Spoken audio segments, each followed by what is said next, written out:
Hey everybody, it's Jamie from No Getting Off This Train, and in today's video I have 3 healthy pumpkin recipes to share with you for this coming up fall. Yes, I have to admit it, I'm one of those freaks who loves pumpkin. Now I will say though, I try to wait as long as I can until fall actually comes to enjoy my pumpkin treats. Now, for me, typically it is the beginning of September. I know for a lot of people, pumpkin spice season starts in August. I'm like, I don't think I can handle it with that kind of heat. But September, definitely. October, for sure, the pumpkin. And I know last year and maybe even the year before that, I did a couple videos on different pumpkin items you can find at the stores. So we tried out the pumpkin Kit Kats, the pumpkin Oreos, anything else that was pumpkin flavored, and we gave you our opinions on it. And I might do that again this year, but I also wanted to give some healthier homemade options that you guys can try at home. Now, let me tell you what my definition of healthy is because it varies for everybody. When I make a healthier recipe for myself and my family, I'm basically just looking for, does it have a lot of fiber in it? So for me, that would be oats, whole wheat flour, maybe some flaxseed or something. Anything that will give it more fiber because fiber helps keep you full, helps keep you regular, and helps to lower cholesterol. I'm also looking for items that are lower in sugar. Doesn't have to be sugar-free because I'm all about the sweet stuff and I do put chocolate chips in a lot of the stuff that you're gonna see. But I also use like honey and maple syrup to sweeten these recipes. You don't really need a whole lot of it in order to make it sweet. So those are my basic qualifications. Yours might be different, but those are mine, and hopefully you can find at least one of these recipes that will suit you. And the best part is you can eat these for breakfast or even like snacks or dessert. Well, pancakes, you can probably eat pancakes for a snack probably. Anyway, let's get into the recipes, show you all the pumpkin goodness. You know, bread, like sweet bread, is some of the easiest things to make and really an easy way to make healthy as well. This recipe is pumpkin chocolate chip bread. And oh my gosh, I make this so many times in the cooler weather. Now, some of the ways I kind of make it a slight bit healthier, I use whole wheat flour instead of all-purpose just to add some extra fiber to it. I'm also adding some flaxseed for some omega-3s. And I'm using a mixture of olive oil and applesauce to kind of cut down on the calories and fat. I am also using a little bit less maple syrup than I usually use. I've also got some dark chocolate chips here. I'll just be adding a little bit to it. So let us get started. First thing we do is add dry ingredients to this bowl. Oh my gosh, I love this new container, by the way. I showed it in a video, I'll link it below for you, but holy cow, this has made my baking life so much easier because all I have to do is pull this out of the cabinet. It's not like a bag I have to open up and like try to mess around with and stuff. I'm so happy with this. Now, my original recipe has a mixture of whole wheat and all-purpose, but I actually don't have any all-purpose flour in the house right now, and it was only a 1/3 cup of all-purpose flour, so I figured I didn't really need, I didn't need it, so I was okay with just using all whole wheat. I need some more pumpkin pie spice, holy cow. But my weakness well, really anytime, my weakness is homemade bread. Whether that is sweet bread or like homemade white bread or sourdough, anything like that, I am all over it. So anytime I want to make some sort of special dessert or a snack, like this is it right here, any kind of bread. And pumpkin bread, yes. And my original recipe does not use flaxseed, but I'm gonna go ahead and add 3 tablespoons to it. Just like I said, get some extra omega-3s in there, extra healthy fats. So I'm gonna add 3 tablespoons. That's about what it says in here. I think it'll be fine. So whenever I see canned pumpkin, at Aldi, I need to stock up. Like, I'm talking 4 or 5 cans for my pantry. If I do that, I will probably end up making some sort of pumpkin baked good all throughout the year. But seriously, at my Aldi, they go on sale for like 89 cents a can. And this one was actually at Aldi, but this is the Libby's. And Libby's was $1.99. I was like, I got there too soon. Aldi didn't have their brand yet. They did have the Libby, thankfully, so I'm able to make this for you today.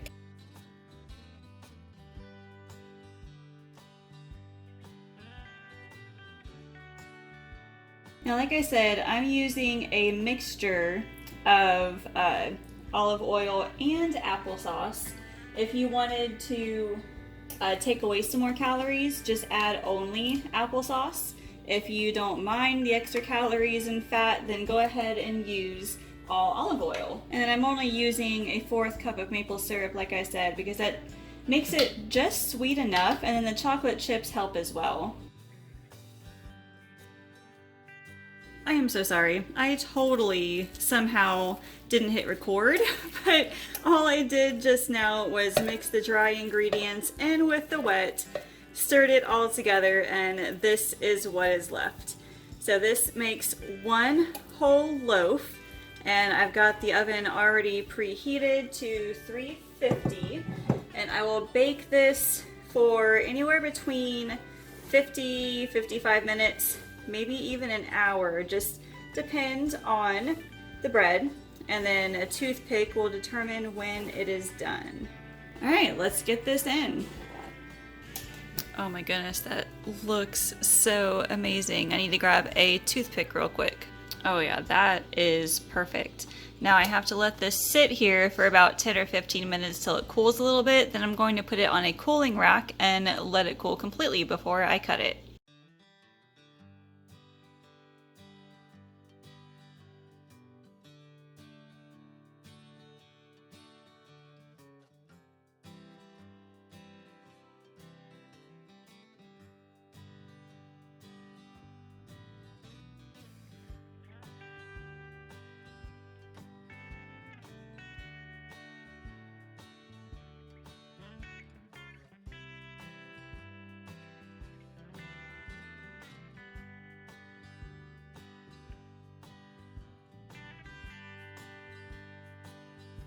Our second recipe is pumpkin pancakes. Now Saturdays are typically pancake night at our house, so I wanted to try something different and make the pumpkin style. It is basically the same as your average pancake recipe. You put in all the dry ingredients first, and then you put the wet ingredients in another bowl. The only difference is that you will add a 1/3 cup of pumpkin puree. So it doesn't give it like a huge pumpkin flavor. I mean, I did add some pumpkin spice to the dry mix. I'm also adding olive oil to this recipe instead of butter, so you can do that instead. I'm also adding honey. Sometimes I'll vary between honey and maple syrup, just depending on how much I have on hand at the time. So then you just add the wet ingredients to the dry, mix it all together just like you would a regular pancake batter, and then cook them on the griddle for 1 to 2 minutes on each side until they are done. This recipe actually doesn't make a whole lot. I think I got 10 out of this one. So you will probably want to double this if you want to serve more than just a few people. But these are really good with like fruit on top. I'm one of those people that loves sliced bananas or apples on top of my pancakes. A little bit of maple syrup. We had turkey sausages on the side, but scrambled eggs would be good as well. This made for a really good dinner, full of fiber to keep us full. My last recipe is pumpkin oat chocolate chip muffins. These are one of my favorite treats to make in the fall time. I'll eat them for breakfast, I'll eat them for morning snacks, for afternoon dessert. I mean, they are that good. So here's all the ingredients that I need. The oven is preheating to 400. Let me get this together. The first thing that I need to do is put the oats and the milk in this medium-sized bowl right here. And that is just to let the oats soak a little bit and get a little bit softer. I'm not sure if it really helps, but it's what I've been doing every time I make them, and they seem to turn out okay every time. So I'm just gonna let this soak just for a few minutes until I get all of the ingredients together, and then I'll just pour that in.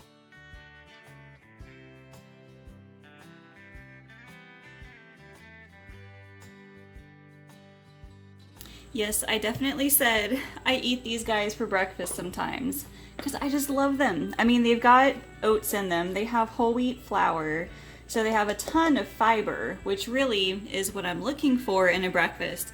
Something with a lot of fiber and then some protein, so I'll usually have this with some cottage cheese or something. But just like a standard muffin, I put all the dry ingredients together first, and then I add in all the wet ingredients and then mix all of it together. And honestly, I can never remember how many these muffins make, because I'm pretty sure my original recipe said 12, but I seem to remember getting like 15 to 18 muffins out of this batch, so we're gonna have to see. And when I pulled out my ingredients, I realized that I didn't have any pumpkin pie spice, but I do have some of the things in order to make pumpkin pie spice. So I've got some ground cinnamon, I have some ginger, and I have some nutmeg. Now I know there are some other things you can put in it as well, but this is what I had on hand, and it called for some extra cinnamon as well as the pumpkin pie spice. So we'll just do that. Probably not quite as much ginger and nutmeg though. So yeah, you don't have to spend any extra money on buying pumpkin pie spice as long as you have some of these other ingredients around. However, like if I can find it at the Dollar Tree for only $1, I might pick one up here and there, you know.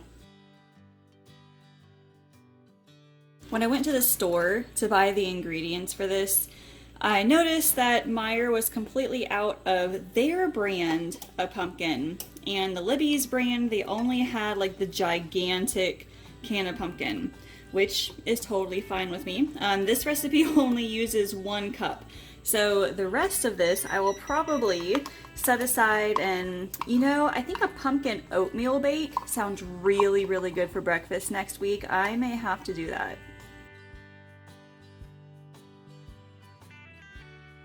The recipe also calls for honey, but honestly I've also used maple syrup in this, and it has turned out just fine as well. So whatever you have on hand is fine. That's what I love about muffins, is that you can pretty much just do whatever you want and add, you know, make a little bit of substitutions here and there, and it usually turns out okay. Speaking of substitutions and adding things, I almost forgot, I wanted to add some of these flax seeds to them.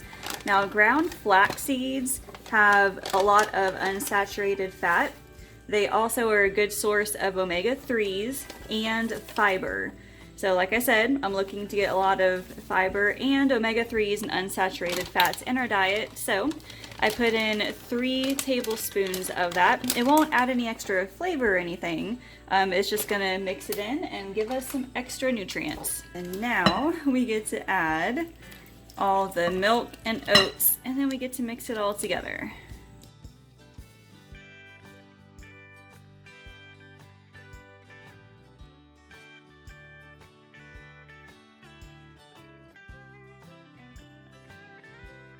And the very last thing, cannot forget the chocolate chips. It kind of looks like I'm gonna get more than 12 out of here. I was gonna add only a 4th cup of chocolate chips, but it just didn't look like enough.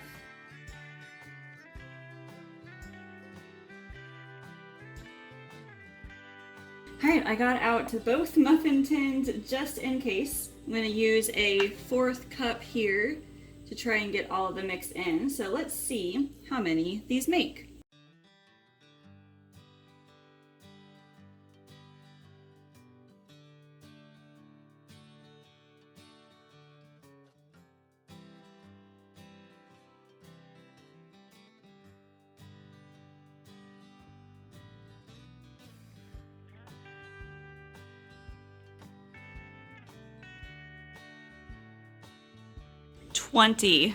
I got 20 muffins out of that mixture. That is insane, but just means more for me. So I gotta put these in the oven about 15 to 18 minutes, and then we'll get them out and see how they look. Oh my gosh, these are smelling so good. I'm gonna have to take a toothpick to them to see if they're done. Oh yeah, these are perfect. I'm just gonna let them sit here for a minute or two, and then I'll transfer them to a cooling rack. I'll let them cool off, and then I'll put them in a gallon-sized freezer bag and just stick them in the fridge to enjoy for later.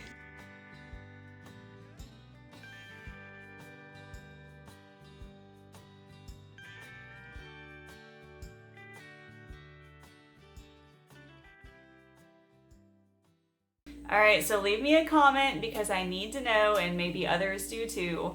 Are you also a pumpkin fanatic? Or are you more of like an apple cider or hot chocolate kind of person? Definitely pumpkin spice for me, although when it gets closer to the wintertime, peppermint mocha is where it's at.